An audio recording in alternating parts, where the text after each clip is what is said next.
Anyways, I'll do a straight peen. So the difference between how you forge a straight peen and a cross peen. So if this is a cross peen, I'd have those holes straight up and down, and I'd squish it this way. Straight peen, I'm gonna have to squish it this way with the holes oriented left to right versus up and down.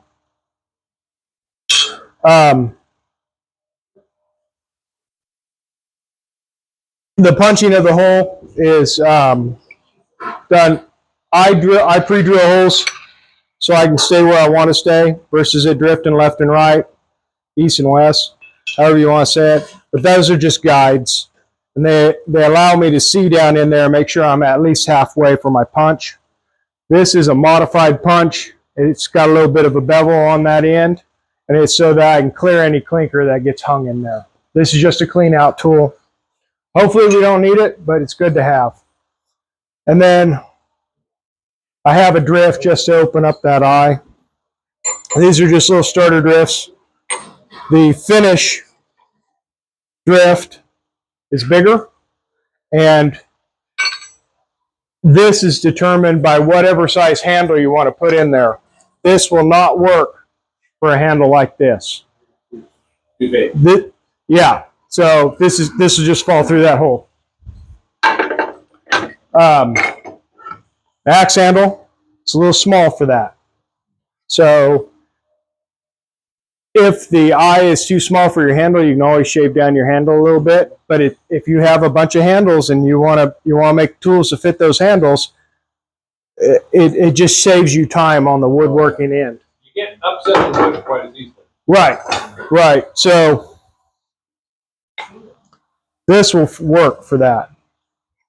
This was just a handle that I'd cut off from something else. So anyways, you always want to make sure your tooling is going to work for the stock you're going to use for your handle, or whatever you're going to put in that hole. You don't want to have to do any more work than you want. You're already punching the hole, so make the hole the size you need it to be. You want to start that? No, I'm all right. I'm good.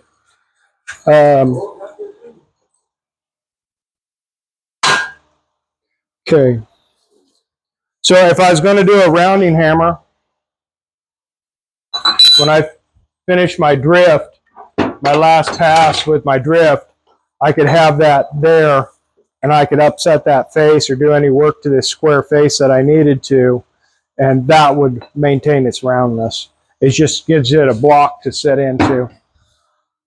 You can't shape the round with a swedge. You have to do that with the hammer, but that will back it so you can finish the smooth. You can't shape the dome on a round with a sway? No. Really? Well, so you can. If you have somebody with 24-pound hammer that is running at it 1,000 miles an hour, okay, if you're strong enough. You can do anything if you're strong enough. You can work a goal if you're strong enough. Right. So, I just never thought about not being able to do a nose with this guy. Right. So the big deal is you're having to overcome the material and push it. So if you're pushing that hard, you've already thinned this section. You've already thinned the eye. Oh. So you will crash. You'll crush the eye. You'll crush the eye. Unless you got a drift in there that you're holding it with. You can't hold it with a drift because a drift is tapered. So you're only holding one side. So you'll kink that eye. Got it. One side will close up because it's not being supported. You could possibly make something that would pin in there with a pair of tongs or something like that. But it's easier to support that, only heat that end, and do like Nathan does, and he spins that piece and knocks them corners in, which leaves the centers high. It flares it, and then you can smooth it by dropping that in there and planish it. Right. So you can finish it that way, but you can't put it in there that way, because we tried, and it failed.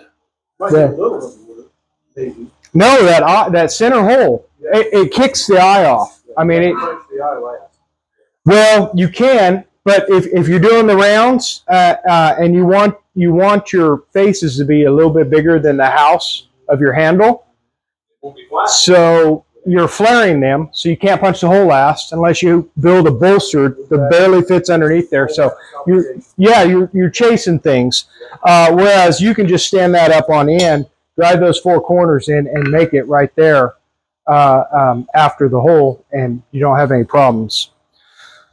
So, anyways, I don't have this offset much because I'm not going to do too much for the peen, but the I'm going to do a straight peen. He asked for a straight peen. Right. So, He asked for a straight peen, I wanted to have, How much material do you think you have there? What are you starting with? this is 1.25 inches. Yeah. Probably going to be right around a 2-pound hammer. It's a little. They feel a little bit heavier than 2 pounds. It was just some bar stock that we had. something good with carbon. It sparks really well. So it didn't forge like Like spring.